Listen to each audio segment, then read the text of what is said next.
Hey everyone, it's Ben Hardy here, and in today's video, we're reviewing an Audi Q3. Before we get in this video, I want to give a huge shout out and thank you to the Audi here in downtown Salt Lake for giving me some time with this Q3. I'm going to include a link to their website in the description down below so you can check out what they have currently. If you have any questions, just ask for Landon.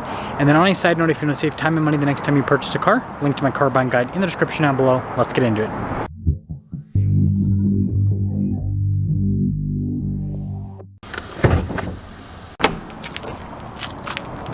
Under the hood, we have a turbocharged 2-liter 4-cylinder that goes through an 8-speed automatic transmission. Fuel economy is 20 around town and then 28 on the highway, with power outputs being 228 horsepower and then 258 pound-feet of torque.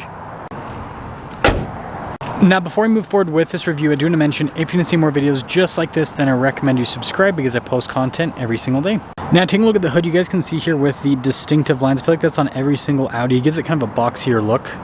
And then really cool headlight design here. And then I love the brushed finish on a lot of the trim here on the front end and then also down below as well.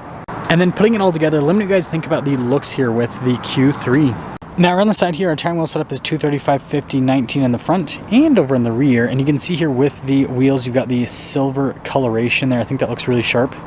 And then you guys can see the fender flares are body painted. Then you've got more of that red trim there on the side, also with some metallic gray trim. S-line badge here on the side, and then you've got more of the brushed trim around the windows. And then here is your full side profile for the Q3. Now taking a look at the key fob, we have our lock and unlock function. We got the opening for the hatch, and it's a little flip out key, which is kind of cool. Now popping into the cargo area, you guys can see we've got a cargo cover built in from the factory, and the Q3 is a smaller crossover, but it still has quite a bit of storage space in the rear. And we have a 12 volt just randomly down there. That's hilarious.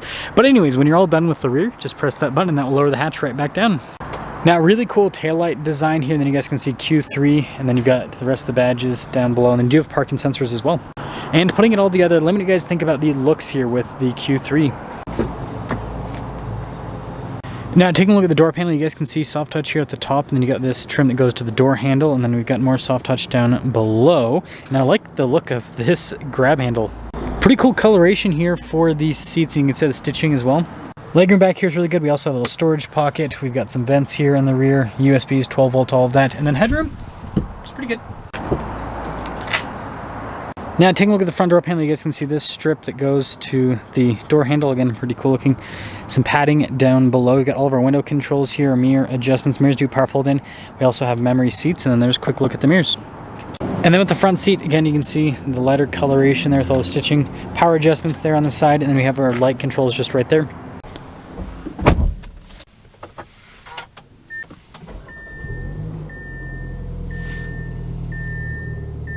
Now taking a look at the steering wheel, you guys can see soft touch all around. We've got paddle shifters there on the back for the 8-speed automatic. We've got controls here for the volume controls, voice command controls, controls to center as well. And then you guys can see here with the stocks on the back. And then here's the center gauge cluster, fully digital. And if we press the view button, it'll kind of change what shows or doesn't show there in the gauge cluster. And then this actually has a 360 camera system. It honestly doesn't need it because the Q3 is not a very large crossover, but it's still always a nice thing to have. And then as for the rest of the infotainment system, it makes a clicky sound every time you press the link, which is cool. Response time's good. It's pretty easy to use. You've got the shortcut bar that definitely helps out. And then with the drive modes, we've got an off-road, comfort, auto, dynamic, individual, so they keep things pretty simple. Got some soft touch trim here on the dash, and then I like this trim there. I think that's pretty cool. Quattro right there above the glove box. And big glove box for such a small car. Got our dual zone climate controls, heated seats as well. And then you can see the drive mode select here, stability control, auto stop start, parking sensors, your hill descent control, and then our wireless phone charging pad there in front. And then shifter there for the 8-speed automatic, parking brake, 12 volts, got some cup holders, and the center console, nice padding on the top. And then we've got some controls here for the panoramic sunroof.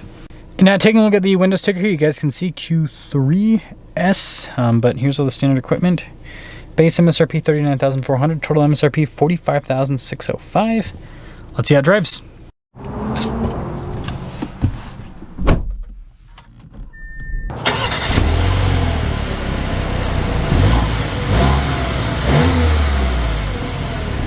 Let's talk about visibility before we set off. Here's your visibility over the hood, both of the mirrors, throughout the rest of the rear. And I'm going to reverse out, but I won't burden you guys with that, but also I'll be using the 360 camera system, so we'll see how good it is. So setting off in the Q3, first off, seats are comfortable, so that's a nice thing. And good torque right off the bat.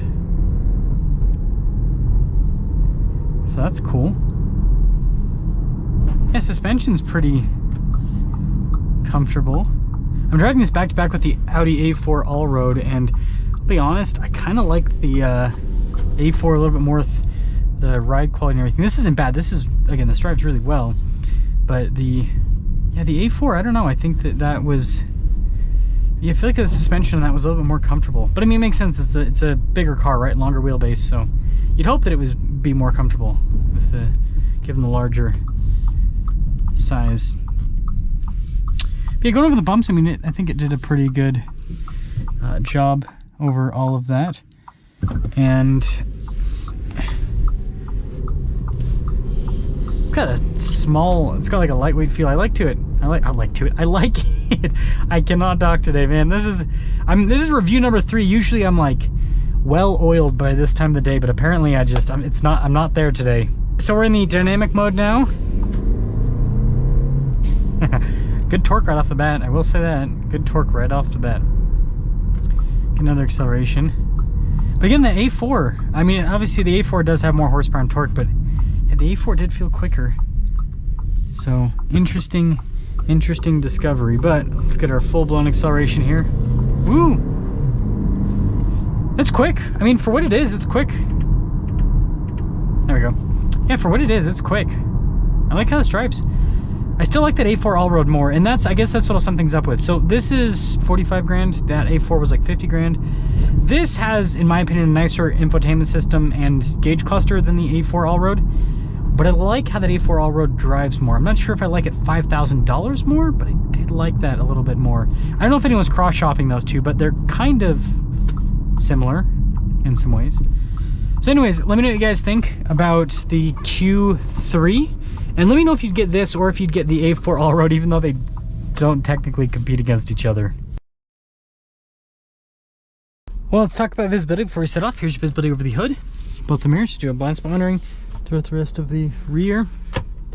And let us leave. See what I did there? Because we're leaving. Anyways, Grand Cherokee Limited. I think this particular one might be the sweet spot. Probably minus the TVs in the back. I don't really care for the TVs too much. That's just my kind of personal take on that.